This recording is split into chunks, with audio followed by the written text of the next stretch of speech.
Hello friends, मैं doctor Sandeep Singh Kherwal medical centre से। आज हम बात करेंगे लेटेस्ट अपडेट्स जो एलोपेशिया एरियाटा के बारे में हमें क्लिनिकल ट्रायल से मालूम चले हैं। जैक इनहिबिटर्स एक ग्रुप ऑफ ड्रग्स है जो एलोपेशिया एरियाटा के ट्रीटमेंट में एक बड़े वे में आ रहा है। नाउ जो बातें हमें ट्रायल्स के थ्रू समझ में आई हैं वो ये है कि 2023 में काफ़ी वर्क हुआ है एलोपेशिया एरियाटा में। टोफासिटिनिब जो आज इंडिया में भी अवेलेबल है उसको हम ओरली यूज़ कर रहे हैं in the dose of 5 milligram BD और 10 milligram in the morning and 5 in the evening. तो उसका एक अच्छा रिस्पॉन्स आया in alopecia areata in adult patients, adolescent and peri adolescent. लेकिन इस पर कोई क्लिनिकल ट्रायल या अप्रूवल्स अभी तक नहीं हुए हैं और ये हैरानगी की बात है कि टोफासिटिनिब जो इतने लार्ज स्केल में यूज़ हो रही है एलोपेशिया एरियाटा में, उसके ऊपर अभी तक कोई क्लिनिकल ट्रायल्स ऑफिशियली नहीं है।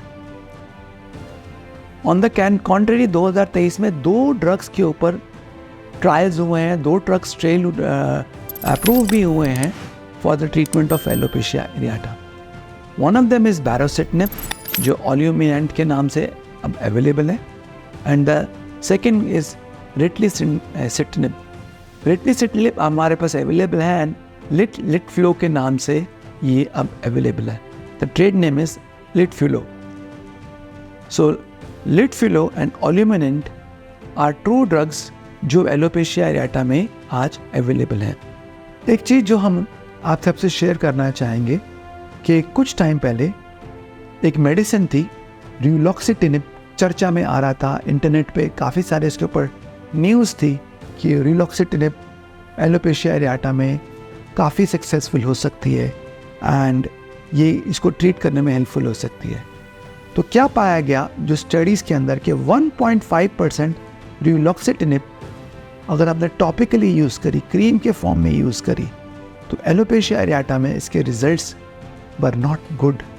तो बहुत सारे लोग इस क्रीम को, अभी भी हमारे पास कॉल्स आते हैं कि हम रिलॉक्सिटिनिब को ख़रीदना चाहते हैं और ये क्रीम काफ़ी एक्सपेंसिव है। इंडिया में क्रीम अभी तक अवेलेबल नहीं है और अगर हम इंपोर्ट करते हैं तो 17 से 18,000 रुपये एक महीने का कॉस्ट करती है और अभी तक जो क्लिनिकल ट्रायल्स हुए हैं they failed for this cream. तो माय सजेशन है कि जो लोगों को एलोपेशिया एरियाटा है वो अपने पैसे इस क्रीम पर ना लगाएं। Ruxolitinib ointment is not effective for alopecia areata. That's one big message जो आप सबके लिए है। And I am dealing with this patients और वो बार बार हमें कॉल करते हैं, पूछते हैं, तो मैं सबको मना करता हूँ कि इसको आप ना ट्राई करें, इसमें आपके पैसे वेस्ट होंगे और उसके रिजल्ट्स कोई बहुत अच्छे रिजल्ट्स नहीं हैं। नाउ कमिंग टू बैरोसिटिनिब जो मेडिसिन है जो आज अवेलेबल है ओल्यूमिनेंट के नाम से और इसमें 2 डोजेज़ हैं, 4 मिलीग्राम एंड 2 मिलीग्राम। अब उन्होंने क्या किया, जो इन पेशेंट्स को लिया उनका एलोपेशिया का जो स्कोर है वो सॉल्ट स्कोर से डिटर्मिन किया। जितना हाई सॉल्ट स्कोर है उतना सीवियर एलोपेशिया। तो जिनको सीवियर एलोपेशिया एरियाटा है उनको अगर ये 4 मिलीग्राम में दिया गया ओल्यूमेंट तो उन्होंने देखा कि बाय अबाउट 48 और 50 वीक्स नियरली 50% लोग रिस्पॉन्ड करते हैं, उनके बाल वापस आ जाते हैं। एंड अगर हम इसके डोज कम रखते हैं से अबाउट 2 मिलीग्राम तो 30% लोग ओवर 48 to 50 वीक्स में रिस्पॉन्ड करते हैं विद दिस बैरोसिटिनिब। इसके बाद जो सेकेंड ड्रग अप्रूव हुई रिटलीसिटिनिब जिसको लिटफ्लो बोलते हैं, उसने भी सिमिलर रिजल्ट पाए गए and little better than baricitinib. तो ये दोनों ड्रग्स आज FDA अप्रूव्ड है for the management of alopecia areata. तो एक बात हमने ये समझा है कि टॉपिकल जैक इनहिबिटर्स यानी ऑइंटमेंट के फॉर्म में काम नहीं करते हैं। 2 मेडिसिन्स बैरोसिटिनिब और रिटलीसिटिनिब अप्रूव हुई हैं पिछले साल for the management of alopecia areata. एक चीज़ और देखी गई कि जिन पेशेंट्स में सोरियासिस और एलोपेशिया एरियाटा एक साथ प्रेजेंट था उनमें इन जैक इनहिबिटर्स का बड़ा अच्छा रोल पाया गया बिकॉज वो सोरियासिस को भी कंट्रोल करने में हेल्पफुल था। At the same time alopecia areata में भी उसके एक अच्छे रिजल्ट थे। एक चीज़ और सामने आई in all the studies and trials कि अगर आपका पैची हेयर लॉस है, छोटा मोटा पैच है एलोपेशिया का, तो हो सकता है वो विद टाइम अपने आप रिकवर कर ले। लेकिन अगर आपका सीवियर हेयर लॉस है तो वो सेल्फ रिकवरी के चांसेस आर लेस देन 2%। उसका मतलब है उसमें मेडिसिन का रिक्वायरमेंट ज़रूरी है। जितना सीवियर आपका एलोपेशिया एरियाटा है उतना आपको मेडिकेशन का रिक्वायरमेंट बढ़ जाता है, और अगर स्मॉल पैचेस हैं तो वो अपने आप भी रिकवर हो सकते हैं। ये बातें हमारे सामने आ रही हैं।